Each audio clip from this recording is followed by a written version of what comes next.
네, 안녕하세요. 한일부부 성빈, 위아야 카라비니. 저희가 이제 4년차 한일부부로 이제 살아가고 있는데, 아무래도 국제부부로 살아가다 보니까 한일 커플 아니면 뭐 한일 부부들이 겪고 있는 고민들을 좀 접할 기회가 많이 있어요, 사실은. 그래가지고 뭐 예를 들면은 뭐 시댁 문제, 뭐 아니면은 또 뭐 있지? 언어, 뭐 취업, 뭐 여러 가지 문제가 있는데, 저희가 이제 그 문제들, 그 고민하고 계시는 그 부분들을 가지고, 그 주제를 가지고 저희 생각도 한번 이야기해보는 시간을 가져보려고 해요. 그래서 오늘 주제는 ですね、義理の家族が韓国人への帰化を求めているんですけれども、私はどうしたらいいんでしょう。 사실 오늘 주제가 저는 사실 듣자마자 좀 머리가 아파오는 주제긴 해요. 근데 오늘 주제를 포함을 해서 앞으로 할 모든 주제들은 사실 정답은 없어요. 뭐가 맞다 틀리다 할 수도 없는 거고, 본인한테 가장 맞는 거를 선택을 해서 가야 되는 부분이기 때문에 정답이란 거는 있을 수 없지만, 이제 저희는 이제 저희의 의견을 그냥 한번 이야기를 해보는 시간을 갖고 싶어서 영상을 켰습니다. 네, 오늘 주제에 대해서 어떻게 생각해?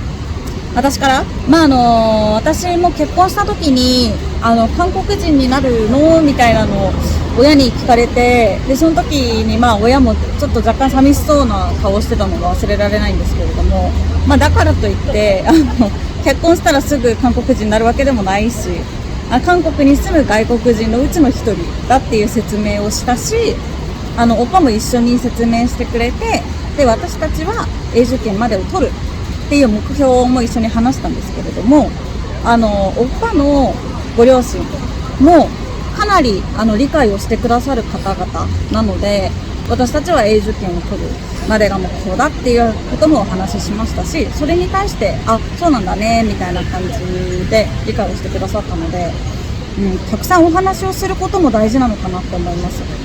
이 부분에 대해서 아까 저희가 처음에도 말씀을 드렸지만 정답은 없어요. 정답은 없고, 네, 본인의 상황에 맞게 선택해서 가면 되는 부분인데, 아무튼 뭐가 됐든 간에 이제 저희는 이 부분에 대해서 저희도 뭐 이야기를 처음 했을 때 왜 귀화를 해야 하지? 약간 이런 궁금증이 있었거든요. 네, 귀화에 대한 필요성을 저희는 전혀 못 느꼈어요. 왜 그랬냐면은 카나가 한국 국적을 가져서 이제 한국인이 되게 되면은 일본에서 누릴 수 있는 기회가 완전히 사라지게 되잖아요, 저희가.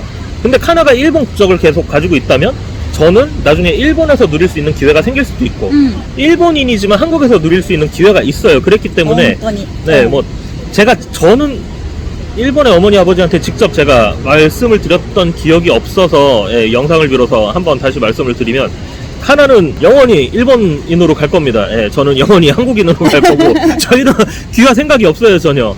그래서 최종 목적은 저번에 영상에서도 말씀드렸지만은 영주권까지 저희는 생각을 하고 있기 때문에, 저희는 서로의 국적은 가지고 있는 상태에서 각자가 누릴 수 있는 한국과 일본의 그 혜택을 누리면서 살 생각입니다. 私が永住権とかの勉強をしている中で、外国人ならではの受けられるサービスっていうのがあるっていうのを勉強していたんですよ。でなんで、もし帰化をしてしまって私が韓国人になるってなったら、外国人として受けられるサービスっていうのは一切受けられなくなるわけじゃないですか。っていうのも考えて、私たちは永住権っていうのを選んだっていうのもあります。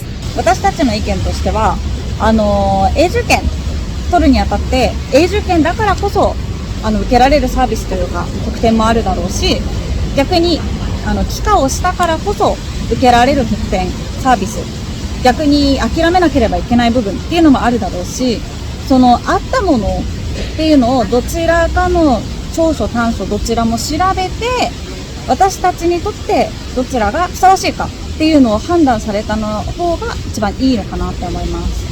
네, 저희는 누차 이제 말씀을 드리는 것처럼 저희의 최종 목표는 영주권이에요. 귀화까지는 생각을 해본 적이 없는데, 다른 분들은 또 상황에 따라서 귀화를 하셔야 되는 부분도 있죠.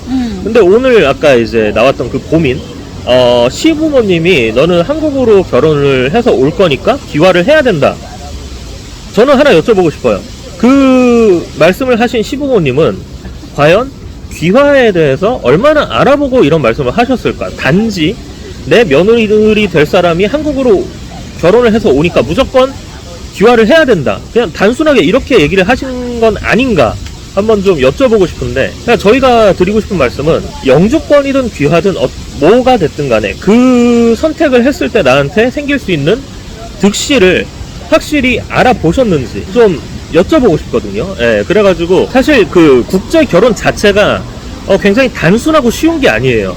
진짜 생각해야 될 부분도 많고, 예, 그 결정을 하는데 앞서서 굉장히 좀 신중해야 하는 부분도 많기 때문에 이런 부분에 있어서 좀 고민을 깊게 하시고, 예, 국제 부부뿐만이 아니라 이거는 국제 부부의 부모님, 가족들 다 같이 도와줘야 하는 부분이라고 저희는 생각을 합니다.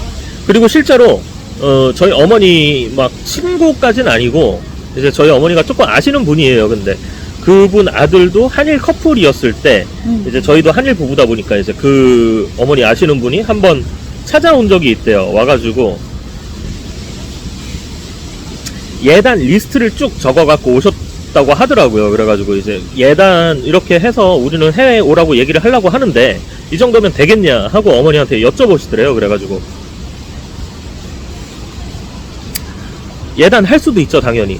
예, 양가 부모님이 한국은 이런 문화가 있고 일본은 이런 문화가 있고 해서 그게 합의가 됐다면 할 수도 있지만, 그런 얘기가 전혀 없는 상태에서 한국은 무조건 뭐 예단을 해와야 되는 거니까 예단 리스트를 쫙 적어 왔다고 하시더라고요. 그래가지고 사실 저희 같은 경우에는 결혼, 이제 국제 결혼을 한다고 결정이 됐을 때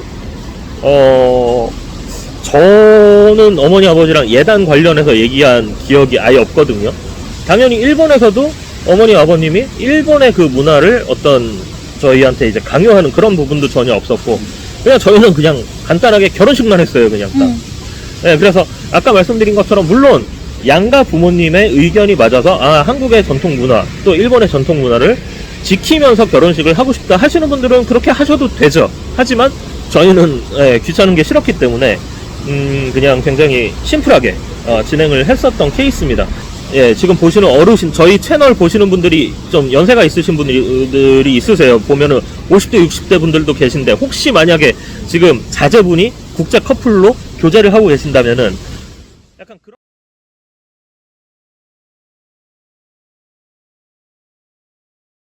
結論として私たちがお勧めしたいのがいっぱいお話をすることだと思います。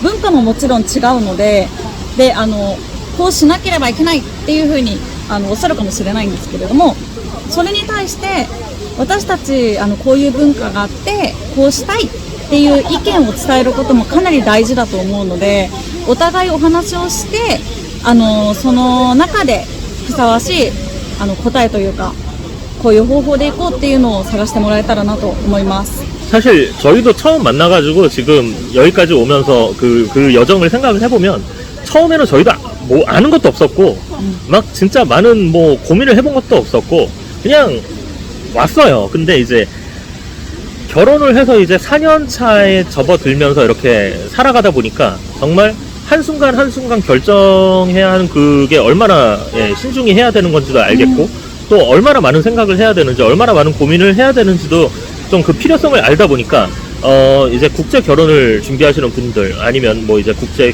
결혼을 준비하시는 자제분들을 두신 그 부모님들은 조금 더 신중하게, 조금 더 고민하시면서 좀 더 맞는 방향으로 가셨으면 좋겠다는 마음에서 저희가 말씀을 드리는 거예요. 그래서 귀화 중요하죠. 예. 누군가한테는 필요할 수도 있는 부분이고, 누군가한테는 굳이 하지 않아도 되는 부분이 될 수 있어요. 예, 잘 결정을 하셨으면 좋겠고, 또 하나의 멋진 국제 부부가 생기길 바라면서 저희는 오늘 줄이도록 하겠습니다. 지금까지 카나비니의 성빈, かなでした。